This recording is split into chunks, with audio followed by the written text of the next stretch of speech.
On today's Newsmakers, metas about face, persecution, and a mother's grief. That and more coming up.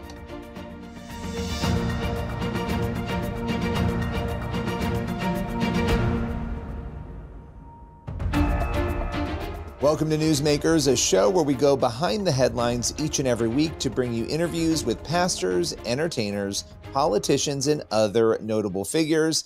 On today's Newsmakers, we start with a tragedy. Kathy Tenedorio is living a mother's worst nightmare after her son, Matthew, was killed during the New Year's Day terror attack in New Orleans. She joins us to talk about her faith and forgiveness, and she's here with her sister, Linda Fleck. Let's welcome them to Newsmakers. Well, Kathy and Linda, I really appreciate you joining me. I know it has been a very difficult almost week and a half now since the New Orleans terror attack. Kathy, this attack claimed the life of your son, Matthew. And I want to start, before we get into the details of what happened, there's a lot to talk about. I want you to tell us a little bit about Matt. And Linda, you can as well, but I'll start with you, Kathy. Who was Matt? Give us a sense of who he was. He was just a wonderful, beautiful baby, big baby. My others were normal-sized babies. He was just almost 10 pounds. So right from the start, he was, in my eyes, a star. He just was a happy kid. You know, he was very expressive. He was very particular. Meticulous. Yes, yep. Very meticulous. Didn't like his hands wet, just dirty, things like that, or dirty. Didn't like the snow when we lived up in New York. If he got his hands wet, he freaked out. Anyway, but he had dreams. He wanted to be a pilot. We researched different schools and the cost, and he liked Emory-Riddle and Daytona Beach area, but I said, we need to move you there, become a resident. We had all these discussions, these little sweet memories that I have of him. And, he just, of course, he played video games, and he liked to skateboard. He had a big German Shepherd named Brutus, and he would skate like longboard, where you skate and the dog pulls you around the whole neighborhood. And the sweetest thing, my neighbor made a blanket for him with German Shepherd dogs all over it, because she just would see him walking that dog every day, 3-4 times a day. I think that's so sweet. He was just a wonderful, wonderful person. Yeah, the dog's still looking for him. Yes. Oh, gosh. Brutus is still, Brutus doesn't understand that Matthew's not coming home. Right. And they're very devoted dogs, German Shepherds. They're very devoted dogs. Yeah. And very loyal. Yes. Very, very loyal. Linda, you're Matthew's aunt, and from your perspective, what has this been like? I mean, the last 9 days for you, as we're speaking about this, we're 9 days past this event. How have you been processing this? It's been very hard. I'm very emotional, and I feel bad for my sister and my brother-in-law and their 2 brothers that they've had to go through this. I think I go through different emotions of grief. I get upset, I cry, and then I get angry about, why that there was no protection where he was. Other things, we want answers, how he really died, because still we're unsure. And until we see the autopsy report, her and I did go see Matthew at the funeral home before he's made up. And so we just have some questions. And I mean, my husband can't go see him. No. And we're just all heartbroken. It's been very, very hard. But through God and through the Lord, I've just been really praying, and I've been spending time in the Word. And when I get really, really upset, I just go to the Word and just pray and ask God to help me. That's the only, without our faith, I don't know how people do it. Yeah. This is, Can I say something about that? Because the fact that you just brought that up, I think it's so, what you just said, these normal emotions, these questions, the frustration and anger that we have as human beings when something like this happens, and you want those answers, and that's normal and human. And then what you said was so powerful that when you're feeling that, you go back to scripture, you go back into the word, you turn That's to what I've been prayer, doing. and Yeah. that's the solution. And for you, Kathy, as you've been navigating this, how has your faith sustained you? My faith is strengthened. My faith, my life is going to be forever changed. I'm going to be able to help more people than I already help, because that's my whole goal in life, is to help people. That's Well, I know all I you're the want rock to for a do, lot of ever want people. to do. I've had people reach out to me and remind me, remember when you helped me? Do you remember when? I didn't have totally forgot about it, but they didn't forget about it. And it's so beautiful to touch each other's hearts. That's the most important thing. Do what Jesus did. Serve. Well, and I've had a number of conversations with you, and I've also talked to another family member who has talked about how, Kathy, you have served and been there for others, and that you've been the rock for so many other people. And when the tables turn in this way, that's sometimes difficult to now be the one to be ministered to, but important to allow yourself to receive that help. Because it's Right. important, Right. for my own well-being. And my husband, he's so broken. Matthew, he said, all of my hopes and dreams are gone. We keep But he telling didn't him, mean that. Yeah, He we didn't keep mean- he telling him just- no. But he worked with Matthew. They worked side by side. He was kind of mentoring him, and bringing him along, trying to have him work and have a good career, and just, that you always want that for your children, to be successful, find themselves.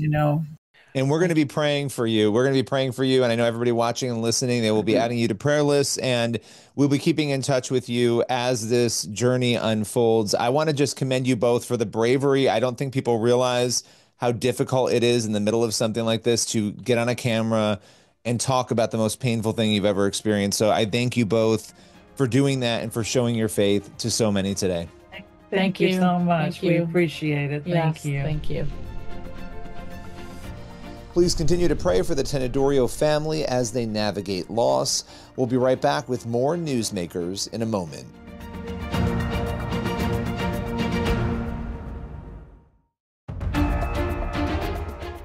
Welcome back to Newsmakers. Next up, Christian persecution is continuing to worsen across the globe. Jeff King, president of International Christian Concern, joins us to break the issue down and to shed light on his new 2025 Global Persecution Index. Let's welcome Jeff to Newsmakers. Jeff King, a lot to break down today about your 2025 Global Persecution Index. Now, before we get into the results and the report, with International Christian Concern, you put this report out. It's 116 pages, a lot of content. For those who don't know, what is the purpose of the Global Persecution Index? Yeah, well, Billy, thanks for asking it. Global persecution is a complicated subject. I've been doing it for forever, but I realize when I talk to decision makers on Capitol Hill or journalists, a journalist has to cover so much, right? And so then to, try to become an expert on persecution is very hard. It takes a long time. So we produce the report so kind of those decision makers or journalists can go fast forward and quickly grasp a very complex issue and understand the where and the why and the how of persecution.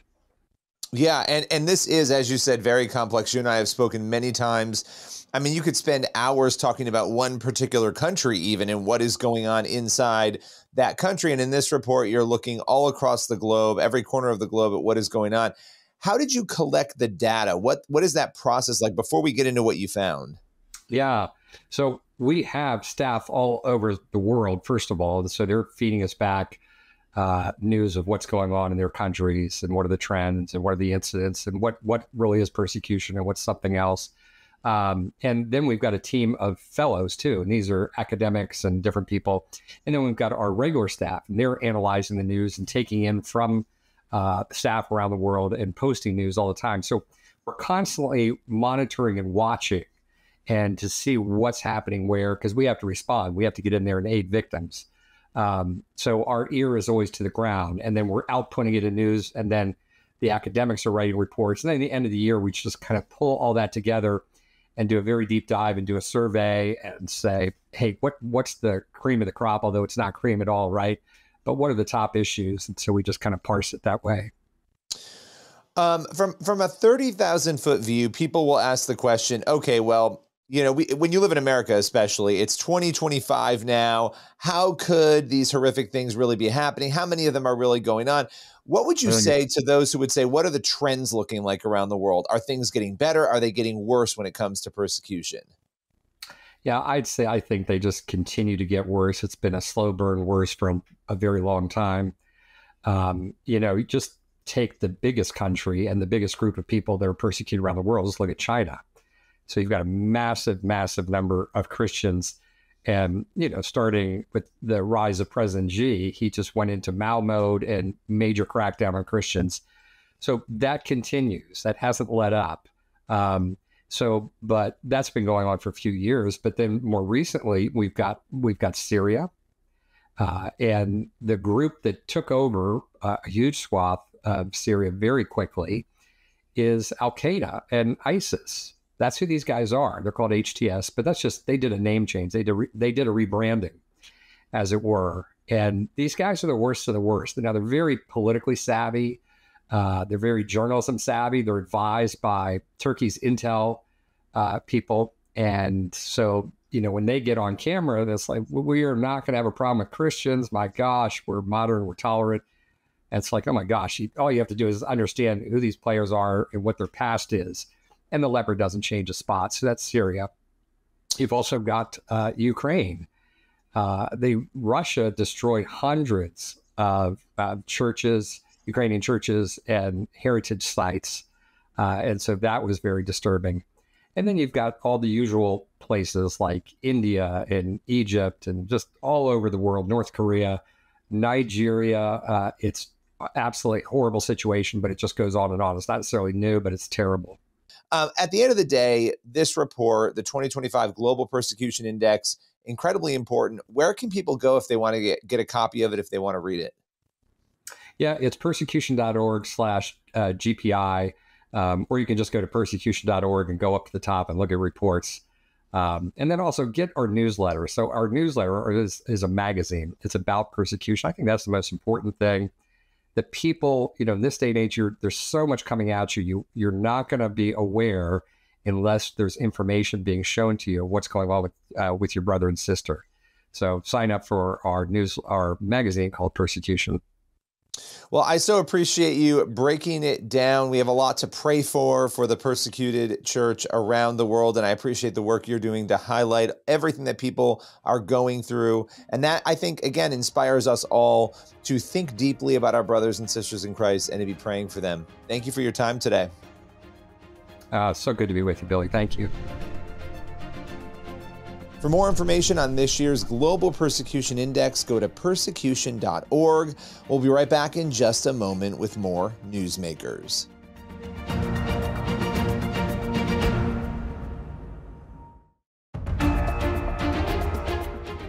Welcome back to Newsmakers on the CBN News Channel. For our final segment, we are sitting down with Jacob Hubert. He's the president of Liberty Justice Center, and he's here to explore Mark Zuckerberg and Meta's recent pledge to stop censorship and to allow free speech on their platforms. Let's welcome Jacob to Newsmakers. Well, I want to thank you for joining me today. Big news out of Meta announcing some sweeping changes to how they handle content, essentially a pledge to crack down on the censorship that we now know has been unfolding on social media platforms like Facebook, Instagram, and others. What did you make of this announcement? Well, it seems like we're coming to the end of an era here as the Biden administration comes to a close. The Biden administration and even a little bit before that was a period marked by heavy-handed governmental efforts to censor content on social media. And now I think that the whole era of censorship is coming to an end. I think there's market pressure coming from X, where people are flocking so that they could speak freely without having to worry about having their posts deleted or their accounts suspended or being banned completely for saying the wrong thing. I think he wants people to come back to Facebook who have flocked over there. And I think he also probably realizes that government pressure to censor is going to go away. It abated somewhat over the course of the Biden years, and now President Trump has a very different attitude toward freedom of speech online. And so everybody's starting a new era, it seems like. That would really close the book on this whole period of Biden administration censorship that we've had and make the social media platforms the public square, the forum for free speech that I think most people want them to be. Why do you think this sudden change of heart? Now, you mentioned the market pressure, but my concern is more, why were they so willing to do it in the first place? Right. So I think there was government influence and pressure combined with, I think, the natural tendency of some employees of these companies to censor ideas that they don't like, all coming together to result in a very oppressive environment for a number of years there. And of course, we saw an oppressive environment across many facets of society early in the COVID era, and this is just one of them. And now that's seems like a rather distant memory to a lot of people. And the demand for free speech has been shown both in the market and in the election, where people voted for the candidate who presented himself as the free speech candidate. And so I think that primarily is what accounts for the change. Well, and what you just said there is very important, because when you go and you watch Zuckerberg talking about this, right, you can read the release, but when you watch the video, it's about a 5-minute video of him explaining these changes. He talks about the cautions, like, hey, we're going to miss some things. There are going to be some things that now stay up, that you might not like, but they feel like this is the right way to go. He makes it very clear at one point. He says the election, and I guess I'll paraphrase it, was a turning point that showed, a tipping point that showed that free speech needed to be respected more, essentially. And I thought that was a very interesting admission from him. Not a lot of people would openly say that if they feel like they've made mistakes in how they've handled censorship. When you saw that part of it or heard that part of it, where he actually said the election was tied essentially to this decision, what were you thinking? Well, I mean, one thing that occurs to me is it makes sense for someone like him in a big business that could face threats of regulation from either party. I mean, they have faced threats at the federal level from Democrats lately, state level from Republicans, to try to get along with whoever's in power. And the way to get along with the Democrats when Biden took office was to do censorship.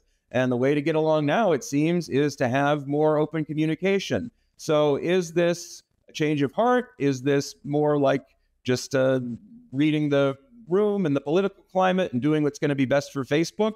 Well, I don't know the man, so I can't say for sure, but I can say that it's going to be hard to trust Zuckerberg on this anytime soon, as someone who was involved in suing Facebook over its censorship and seeing how they fought tooth and nail to defend what they did, and to, they mass censored people, banned people from these platforms, and then refused to be held accountable in court. And now, only much later, after some people were seriously harmed by not being able to get their message out or conduct their business online anymore in the major platforms, now they come back and say they've had a change of heart. Well, that's great. And, if it continues, then maybe someday we could have some trust there. Till then, it's hard to trust, but we can appreciate it as far as it goes for now. Okay, so let's talk before we go about TikTok. This is a big case, obviously. And again, this is one I think a lot of people don't know a lot about it. They've heard of dangers of TikTok being owned by a company in China, the Chinese government potentially having access, fears over what that means. And then obviously proposals in the US, which this is not a new issue. It's been going on for a few years now, to try and ban TikTok in the US or somehow force the sale. Take us through the case and what you're hoping to see happen. So back in April, President Biden signed a law that effectively bans TikTok. It says that essentially if TikTok is going to be offered in the U.S., then the company providing it in the U.S. has to be completely separate from from communist China and from any other foreign adversary. The parent of TikTok, ByteDance, which has its offices in Beijing, has to divest itself of U.S. TikTok, and that has to be totally separate, independent, not use their algorithm or anything. And that TikTok has said that as a practical matter, that's just not feasible. There was a 270-day deadline, which happens to end on January 19th, the day before President Trump takes office, for that to happen. And TikTok has said, that's not feasible. We couldn't do it that fast, and we can't really do it at all because TikTok is a global platform, and what makes it so special and useful to people is this content recommendation engine that's based in China and updated there. And if you sever the platform from that, it's just not TikTok anymore. It's something else. And so it amounts to a ban. And then what the law also gives the president the authority in the future to say that any other social media platform that's large is controlled by a foreign adversary and a threat to national security, and to unilaterally ban that platform. So we were very disturbed by this law. And really, this whole thing is of a piece with this censorship of speech online that we've been seeing for the past 4 years. And we're hopeful that the Supreme Court will help bring that era to an end by shutting this down. And President Trump has said that he is going to figure out how to address the national security concerns while respecting free speech. And so we're hopeful that he'll do that. Well, I so appreciate you breaking that down. That is going to be a big case to watch. Appreciate your time today. Thanks for having me. CBN News will continue to cover Meta in its current about face as the Trump administration is coming in. We'll be right back in just a moment with more Newsmakers.